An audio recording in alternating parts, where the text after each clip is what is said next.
I'm just taking in everything that Chris and Mike are teaching me and everything B-Matt's teaching me. So just being level-headed and staying confident in my abilities.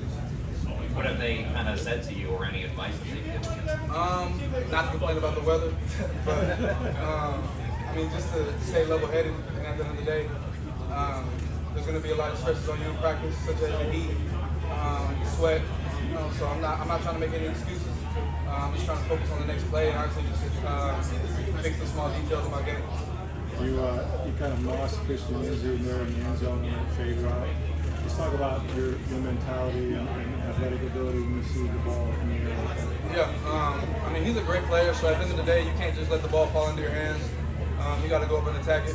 And, this is the NFL now, it's not college, so I'm just really just focused on going up for the football and being fearless. Jalen, tell us about your relationship with Baker Mayfield. It's really early right now, but y'all two seem to be connecting really early. Mini camp, OTAs. Seems like y'all got a strong connection so far. Yeah, obviously someone I look up to. I mean, just watching him growing up is something crazy to be able to him be my quarterback now. But I mean, ever since day one, he's been giving me a lot of game. During routes on air, he'll make sure I go with him so that we can get a good timing down. And just giving me small tips on my game and on his game too, so I can adjust. And great leader. He just knows how to put the ball in the right place. What did it mean too for you guys to be able to connect in the red zone and then march down the field there? It wasn't quite a true 2 minutes. It was like a minute 30. Yeah. What has it meant for you to already be able to make those kind of impact plays? Where you're actually doing something. Oh, it's huge. I mean, one of my biggest goals from camp is to make Baker trust me. I mean, with everything in his body. So, I mean, whenever he throws the ball my way, I just want to be able to catch it, bring it in, and just make myself be a target for him. You've had some more practices in this offense. What do you like about this offense and how you fit into it? I mean, this offense moves you around. No matter what position you play, you're going to be in different spots. So at the end of the day, you got to know every position. You got to know every small detail in that playbook. But also, you just got to be a dog. They're going to give you a ton of opportunities. So yeah, just catch the ball and make plays. Mike said he walked in the hotel the other day and he had a group of receivers going through the scripts or whatever, and he kind of joined in because he wanted to learn too. Yeah.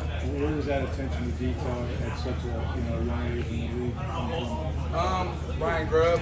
I mean, back at Washington, I mean, we did walkthroughs for an hour and 30 sometimes, and at first I didn't like it, but then as I started memorizing plays better and knowing splits, details of the ins and outs of plays, I mean, it became second nature to me to always want to do it. So me and Devin will always, every night, we'll walk through a script probably 2 or 3 times until we just know it like the back of our hand. And Easy then to visualize it versus easy to visualize, and then at practice it's just walking. So, you're not surprised by anything you've done so far at the NFL level, have you? I know you haven't played a game, I know you know all of that, but you're probably underdrafted.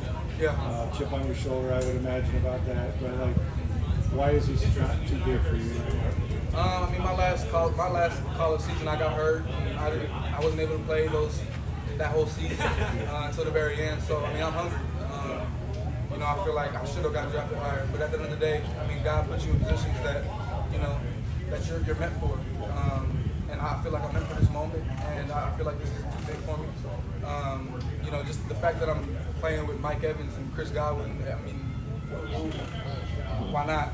So I'm blessed to be in this position. But it's interesting too, when you watch practice, it's not like you're playing behind those guys, like you're a weapon along with them. At least that's the way it looks on offense. What's allowing you to kind of integrate yourself very seamlessly into this? I mean, it seems like it's already kind of a second nature for you.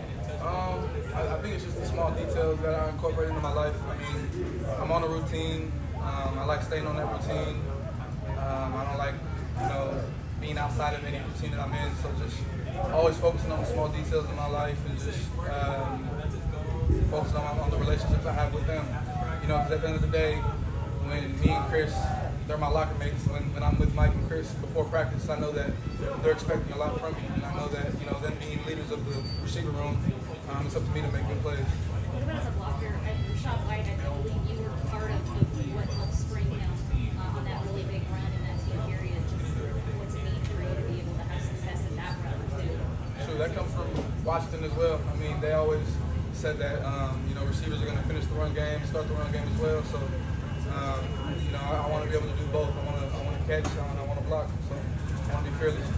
What's been the biggest difference from you going from college to the NFL on the defensive back in the defensive back room, going against those guys? What have you learned so far? They're all nice, man. Jamal's nice, Zion's nice. They're all just strap corners, so I got to be able to just harp on the small details and always get open.